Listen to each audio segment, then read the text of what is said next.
warahmatullahi wabarakatuh. Waalaikumsalam warahmatullahi wabarakatuh. Baiklah anak-anak, sebelum kita memulai pembelajaran kita pada hari ini, marilah kita berdoa menurut kepercayaan kita masing-masing. Berdoa dimulai.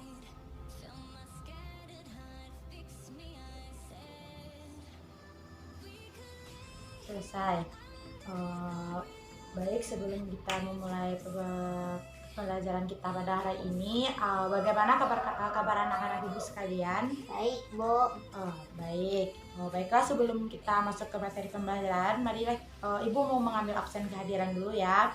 Yoga, Hadir, Bu. Sarah, tidak hadir. Raisa, tidak hadir. Berarti ada 2 orang yang tidak hadir.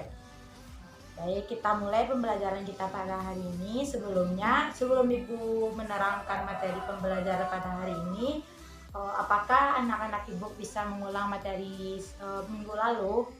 Bisa. Materi apa tentang minggu lalu, Yoga? Tentang sumber daya alam. Sumber daya alam. Baiklah, pada hari ini ibu akan mengulang lagi materi tentang sumber daya alam. Sumber daya, apakah dari anak-anak ibu tahu apa pengertian dari sumber daya alam? Tidak. Baiklah, ibu akan menerangkannya. Sumber daya alam itu merupakan kekayaan alam yang berwujud sehingga dapat diolah oleh manusia. Namun juga ada yang tidak berwujud sehingga tidak bisa diolah oleh manusia. Kekayaan alam ini disebut dengan sumber daya alam. Jenis-jenis sumber daya alam yaitu berdasarkan sifat kelestariannya, sumber daya alam dapat diperbarui. Ciri-cirinya itu sumber daya alam yang tidak akan habis atau karena dapat diproduksi kembali. Kualitas dan kuantitas sumber daya alam tergantung kepada manajemen pengolahannya. Sifat dan persediaan menurun lestari dan meningkatnya. Contoh-contoh dari yang dapat diperbarui itu seperti air, tumbuhan, tanah, hewan, sinar matahari, angin, panas bumi, dan lain-lainnya. Yang kedua yaitu sumber daya alam yang tidak dapat diperbarui. Nah, sumber daya alam yang tidak diperbarui ini memiliki ciri-ciri, yaitu sumber daya alam ini akan habis dan tidak akan dapat diproduksi kembali. Sumber daya alam ini secara fisik persediaannya akan habis di seluruhnya dan persediaannya menurun tetapi bisa didaur ulang. Contoh dari yang tidak dapat diperbarui ini seperti bahan mineral, bahan tambang, logam mulia, minyak bumi, batu bara, gas alam, dan sejenisnya. Yang ketiga yaitu ciri-ciri sumber daya alam yang tak akan habis. Yang pertama yaitu sumber daya alam yang selalu tersedia secara berkelanjutan. Sifatnya bersedia, tidak terbatas walaupun tidak terpengaruh oleh tindakan lainnya. Contohnya yaitu energi matahari, energi panas surut, bentang alam, dan kekayaan-kekayaan di bumi yang tidak dapat habis. Apakah sampai sini ada yang mau ditanyakan? Tidak. Baiklah, kita lanjut kepada materi selanjutnya, yaitu pemanfaatan sumber daya alam.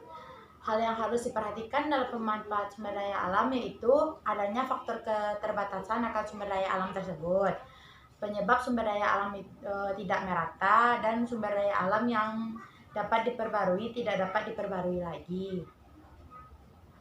Ada prinsip pemanfaatan sumber daya alam yaitu pertama, selektif. Maksud dari selektif ini adalah dengan membuat perencanaan yang matang dalam menggunakan sumber daya alam karena harus sesuai kebutuhan.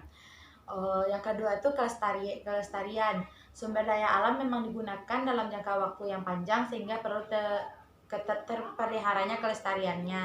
Maksud dari terpeliharanya kelestariannya, jika sumber daya alam itu tidak dapat diperbarui atau cepat habis, maka kita akan harus melestarikannya atau menghemat pemakaian dari sumber daya alam tersebut agar terjaga kelestariannya dan dipakai dalam jangka waktu yang sangat panjang. Selanjutnya itu penghematan. Seperti halnya dengan selektif, dalam menggunakan sumber daya alam membutuhkan perencanaan yang matang sehingga tidak terjadinya pemborosan yang akan mengganggu kualitas dan kuantitas sumber daya alam tersebut. Kenapa dilakukan penghematan ini? Agar kita dapat menikmati sumber daya alam itu dalam jangka panjang. Selanjutnya yaitu pembaruan. Adapun kegiatan yang dapat dilakukan untuk memperbarui sumber daya alam ini yaitu seperti daur ulang, menghemat pemakaiannya, penangkaran hewan dan tumbuhan, penanaman ladang secara bergilir, dan lain-lainnya.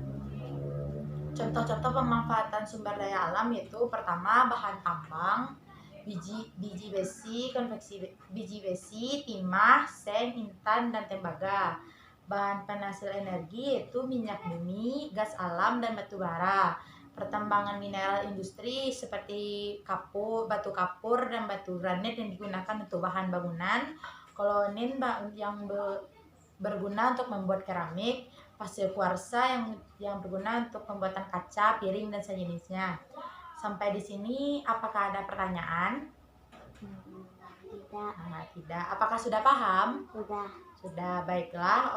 Sampai di sini penjelasan materi dari Ibu. Untuk minggu depan Ibu akan memberi tugas yaitu apa saja sumber daya alam yang dapat diperbarui dan tidak dapat diperbarui dan digolongkan menurut sifatnya.